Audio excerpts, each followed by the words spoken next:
क्या हाल है आप सबका? ठीक ठाक हैं? सब ठीक हैं? अच्छा, कल मैंने वीडियो बनाई थी, कुछ चीज़ें मैं भूल गई थी कि डू और डोंट्स कौन से होने चाहिए पॉलर में। जब आप लोग पॉलर स्टार्ट करते हो तो क्या आपने करना है और क्या आपने नहीं करना, जिससे आपका पॉलर बहुत अच्छा ग्रो करेगा। कुछ पॉइंट्स मैंने लिखे हैं, मैं आप लोगों को समझाने की कोशिश करती हूँ, आप देख लो और अगर इसमें से कोई आपको अच्छा लगता है तो आप इसको अडॉप्ट कर लीजिएगा। ठीक है जी। पहला ये है इम्प्रेशन। ठीक है, आपके पॉलर का इम्प्रेशन अच्छा होना चाहिए। जब कोई एंटर आपके पॉलर में हो तो उसको घुटन फील ना हो। ऐसा आपने कलर यूज़ नहीं करना है, ऐसा आपने चीज़ें यूज़ नहीं करनी जिससे कमरा खुला लगने के बजाय बंद बंद कमरा लगे। मैंने आपको अपने पॉलर की वीडियो भी शेयर की थी, उसमें आपने देखा मैंने ऑफ वाइट कलर को चूज़ किया है, गोल्डन को चूज़ किया है, मतलब जिसे खिला खिला लगे। अगर कलर कम्बिनेशन से बहुत ज़्यादा फ़र्क पड़ता है आपकी कोई भी चीज़ मतलब क्या दिखाने में। ठीक है, आपको समझ आ रही होगी कि आपने ना वॉल्स का कलर आपने डल यूज़ नहीं करना। अच्छा, अब मेरे से और सिस्टर्स पूछ रही थी कि जी हमारा इतना बजट नहीं है, हम वॉल पेपर्स लगवाएं, चीज़ें लगवाएं, तो हम लोग किस तरह से हम लोग कर सकते हैं मतलब कि किस तरह से हम अच्छा पॉलर को दिखा सकते हैं। मैं आपको आइडिया देती हूँ, एक दो आइडियाज़ देती हूँ कि आप ख़ुद से बेशक आप ना अपनी वॉल्स को पेंट करो, उसके ऊपर स्टिकर्स मिलते हैं, आप वो स्टिकर्स लगा दो खूबसूरत से, वो भी बहुत अच्छे लगेंगे। या फिर आप उसके ऊपर ऐसे मिलते हैं, मतलब शेप्स बनी हुई होती हैं, आप उसको दीवार के ऊपर रखोगे तो उसके अंदर डिफरेंट कलर को आप कलर कर दोगे तो बहुत खूबसूरत मतलब कलर हो जाता है, 2 कलर की बन जाती है वॉल, वो भी बहुत अच्छी लगती है। तीसरा ये, आप पैनाफ्लिक्स से बहुत सस्ते बन रहे हैं, अच्छी ब्राइडल्स की तस्वीरें, कटिंग्स की तस्वीरें, मैनी पैडी की तस्वीरें, इस तरह कोई एक बड़ा सा चार्ट बना के एक वॉल के ऊपर आप वो लगा दो तो उससे भी आपकी प्यारी लगेगी वॉल, एक वॉल इस तरह सेट हो जाएगी। दूसरा ये वो कह रहे थे कि हम लोग ना अफोर्ड नहीं कर सकते ये जो आप वॉल पेपर्स हैं या पैनलिंग है या कुछ भी जिसे अच्छी लगें, वॉल्स अट्रैक्टिव लगें। मैं आपको एक बात बताऊं, इतनी अच्छी बेडशीट्स मिलती हैं, आप ये सेकंड हैंड मार्केट में जाएं, ये हर शहर में लंडा मार्केट होती है, तो आप उधर चले जाओ, वहाँ पे आपको बेडशीट्स मिल जाएंगी। और ये जो वॉल पेपर लगता है ना, ये कपड़ा ही होता है, आपने बहुत अच्छे से कलर्स की ना वो ले लेनी है। और ग्लू मिलती है 150-200 रुपये की, वॉल ग्लू के नाम से आप ले लीजिएगा, पेंडिंग लगाने वाली ग्लू। आपने ग्लू लेनी है डब्बे के अंदर, उसके अंदर पानी उतने ही क्वांटिटी में, हाफ़ क्वांटिटी में पानी मिला के ब्रश से पूरी वॉल पे लगा दें और वो आप बेडशीट पूरी की पूरी बेडशीट आप लगा दो अपनी दीवार के ऊपर। और कोई वो सख्त सा गत्ता शत्ता जैसे ये है, इस तरह का ले लो और इस तरह से उसको दबाते आओ और वो उसके सारे जो फॉइल्स हैं, जो उसके बबल्स हैं, सब निकल जाएंगे और वो बिल्कुल बेडशीट इस तरह की हो जाएगी कि जैसे आपने वॉलपेपर ही लगा दिया है।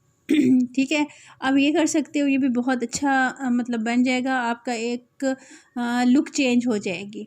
ठीक है, आप अपनी वॉल्स की जो आपकी पॉलर की वॉल्स हैं उनको 1 2 3 कलर्स में करवा लो, इससे भी बहुत अच्छा मतलब स्टनिंग सा लगेगा। और आपने जिस कलर का फर्नीचर रखना है, कुछ भी रखना है, आपने उसी कलर से ही मिलती जुलती चीज़ें रखनी है। अपनी बॉल्स उसी कलर्स के रख लें, अपनी चेयर उसी कलर की रख लें, या अपनी सिटिंग के लिए जैसे सोफ़े हैं या मूड़े हैं या कुछ भी है, उन्हीं शेड्स में उन्हीं में ही रखें। और 1 2 सीनरीज़ लगा लें, वो भी उन्हीं शेड्स में लगा लें, ब्राइडल पिक्चर्स लगा लें, इस तरह करके ना तो इम्प्रेशन आप अच्छा उसका पॉलर का बना सकते हो। अच्छा, दूसरी बात ये है कि कंफर्टेबल होना चाहिए। जो आपका कंफर्टेबल जब तक पॉलर का माहौल नहीं होगा तब तक आपका पॉलर नहीं चलेगा। आपके पॉलर का माहौल कंफर्टेबल होना चाहिए। जो आपने हेल्पर्स रखी हुई हैं वो भी रूड नहीं होनी चाहिए, बदतमीज़ नहीं होनी चाहिए, फ्रेंडली होनी चाहिए। और जो भी आए आपने उसको बहुत अच्छे तरीके से वार्मली वेलकम करना है।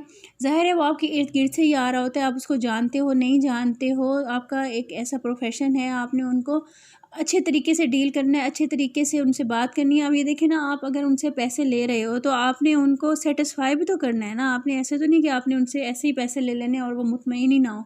असल काम पॉलर का जो होता है ना, मुतमईन होने का होता है। जब आपका क्लाइंट आपसे मुतमईन होकर जाता है ना, वो 10 लोगों को बताता है। अगर वो आपसे मुतमईन होकर नहीं गया ना, वो भी दोबारा नहीं आएगा।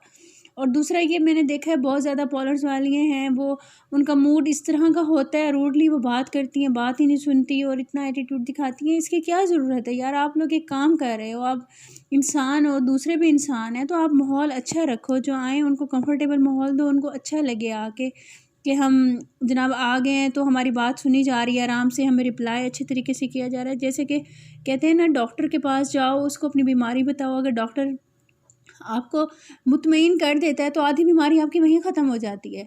तो कोई भी आता है पार्लर में तो वो अपना कोई ना कोई प्रॉब्लम लेके ही आता है, वैक्स से रिलेटेड है, हेयर से रिलेटेड है, स्किन से रिलेटेड है। आप उसको अच्छे तरीके से गाइड करो, उसको समझाओ, अच्छे तरीके से उसको वेलकम करो, ठीक है।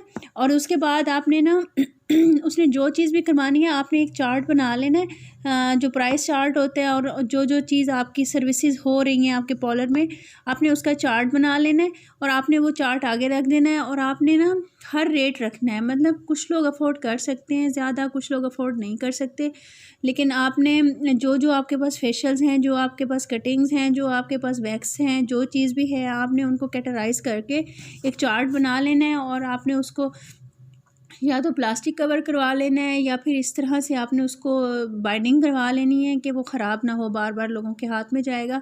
और उसके अंदर आपने हाई प्राइस से लेके लो प्राइस तक की वो रखनी है, जो चीज़ भी हो, वैक्स हो चाहे फेशियल हो, कटिंग हो, हर ताकि सब करवा सकें, ठीक है। और दूसरा ये है कि आपने बेस्ट वैरायटी रखनी है हर चीज़ की, चाहे वो फेशियल की वैरायटी हो, चाहे वो वैक्स की वैरायटी हो, चाहे जिस चीज़ की भी वैरायटी हो, अपने आपने वैरायटी से नीचे जाके काम नहीं करना, मतलब कि क्वालिटी से नहीं हटना। आपके पास बेस्ट क्वालिटी होनी चाहिए। कम पैसों में भी इतनी अच्छी चीज़ें मिल जाती हैं जो कि बेस्ट क्वालिटी की होती हैं, आप उनको लो, ठीक है जी। आपने ना पैसे कम, अगर कोई फेशियल 600 का करवा रहा है, आपने उसका फेशियल ऐसा नहीं करना कि उसकी स्किन ख़राब हो जाए और वो दोबारा ना आए, ठीक है ना। कभी कभी ऐसा होता है कि आपको पैसे छोड़ के भी काम करना पड़ता है क्लाइंट बनाने के लिए। जब आपने अपना पार्लर रन करना है तो आपने क्लाइंट बनाने के लिए अपने पैसे भी छोड़ने होते हैं। अब आप देखें, जेंट्स का फेशियल मैंने 3500 का होता है, 5000 का होता है इधर इस्लामाबाद में, मैंने 1800 का भी किया, 1700 का भी किया, डील्स में 1500 का भी किया। तो आपने अपनी उससे नहीं हटना, आपने अपने मेयार से नहीं हटना, आपका एक मेयार बनना चाहिए जब आप एक पार्लर बनाते हो तो।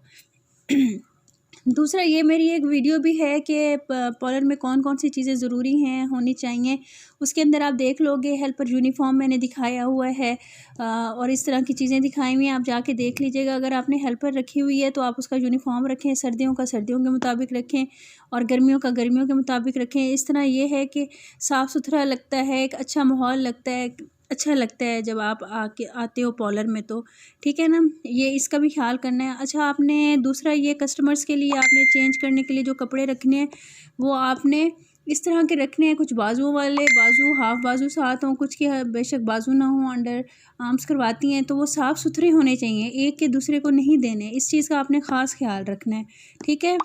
किसी भी एक जिसने यूज़ किया हुआ हो दूसरे को उसका नहीं देना। अच्छा, फिर आप जब भी आप फेशियल करो उसके लिए स्पंज बिल्कुल अलहदा निकालो। इसकी पे आपको वो करते हैं जो आपके कस्टमर्स होते हैं, आप उनको बेशक कह दो 50 रुपीज़ का, 60 का, इसमें आप मार्जिन ना रखो। आप 40 का है, 30 का है, 20 का है, आप उतने का ही दो, लेकिन स्पंज आप सब के लिए नए यूज़ करो। आजकल स्किन प्रॉब्लम्स बहुत हैं, किसी की स्किन को आपने एक फेशियल स्पंज के वजह से ख़राब नहीं करना, ठीक है ना। अच्छा, एक और चीज़ ये है कि आपने वेदर का ख्याल करना है। गर्मियाँ हैं तो आपने एसी वगैरह का, ठंडक का, पंखों का, इसका इंतज़ाम ठीक रखना है। और अगर सर्दी है तो हीटर वगैरह का आपने ख्याल करना है। और मतलब लिटा के अगर आप कर रहे हो, उनको चादर दे दो, कंबल दे दो, कुछ भी दे दो। उनको जितना आप कंफर्टेबल फ़ील करवाओगे उतना ज़्यादा उनको अच्छा लगेगा, उतना ज़्यादा वो रिलैक्स होंगे जो भी आते हैं, ठीक है। और सफाई का आपने ख्याल करना है। जैसे कटिंग हुई पड़ी है तो हुई पड़ी है जनाब, 3-3 घंटे हुई पड़ी है। ये कुछ लोग सोचते हैं जी जो कोई आएगा आके देखेगा, देखो हमने कटिंग भी की हुई है पार्लर में, हमारा मतलब पार्लर चल रहा है। ऐसी बात नहीं है, पार्लर है तो वहाँ ज़ाहिर कटिंग भी होगी, वैक्स भी होगी, सब काम होंगे। चल रहा है नहीं चल रहा है ये तो अल्लाह ताला की देन है, रिस्क कितना आ रहा है कितना नहीं, लेकिन आपने अपने पार्लर की सफाई का ख्याल रखना है। जैसे ही वैक्स करें, जैसे कटिंग करें, जैसे फेशियल करें, वैसे ही आप सारी चीज़ों को साथ साथ आप समेटें, उसको वहाँ नहीं वो करें, ठीक है ना। एयर फ्रेशनर वगैरह यूज़ करें। इस तरह करके ना उसके माहौल को अच्छा रखें और कंफर्टेबल रखें और फ्रेंडली रखें। और सबसे बड़ी बात ये है कि जो भी आए कस्टमर, आप उसकी साइकी को समझें, वो क्या चाहता है, ठीक है ना। आपने उनके मुताबिक काम करना है, आपने अपने मुताबिक काम नहीं करना। आपने अपनी राय देनी है कि आपकी स्किन इस तरह की है, इस तरह की नहीं है, आपको ये सूट करेगा, ये सूट नहीं करेगा। आप अपनी उनको ऑप्शंस दे सकते हो, क्योंकि आपको इसमें ज़्यादा मतलब कि एक्सपीरियंस होता है। लेकिन आपने अपनी मनमानी नहीं करनी, आपने लो प्राइस में उनको चाहिए, लो प्राइस में अच्छी वैरायटी क्वालिटी देनी है। और अगर हाई प्राइस में चाहिए तो वो भी आप बता दें कि हमारी ये डिमांड है, आप बताओ कहाँ पे सेट होते हो या क्या आपकी वो है। तो डील्स, डिस्काउंट्स, इस तरह की चीज़ें लगाएं और माहौल को अच्छा रख के काम करें। और इसको मतलब अपना बिहेवियर जैसे जैसे पार्लर चलता रहे, बिहेवियर आपने अपना चेंज नहीं करना, बिहेवियर अच्छा रखना है। बद इखलाक इंसान तो अल्लाह ताला को भी पसंद नहीं है। ठीक है जी, अपना ख्याल रखिएगा। कल वीडियो ज़्यादा लंबी हो गई थी तो मैंने कहा एक बना दूँ छोटी सी, फिर मैंने कपड़ों की बनानी है। दुआ में याद रखिएगा, मेरी सेहत के लिए ख़ास दुआ कीजिएगा। अपना बहुत ख्याल रखिएगा, सब खुश रहें, आबाद रहें। ओके जी, और कोई प्रॉब्लम हो तो मैसेज कर दिया करें, मैंने मैसेजेस का रिप्लाई करती हूँ। और इंशाल्लाह ताला जो होगा मैं आप लोगों से शेयर करूँगी। ठीक है जी, थैंक यू, अल्लाह हाफिज़।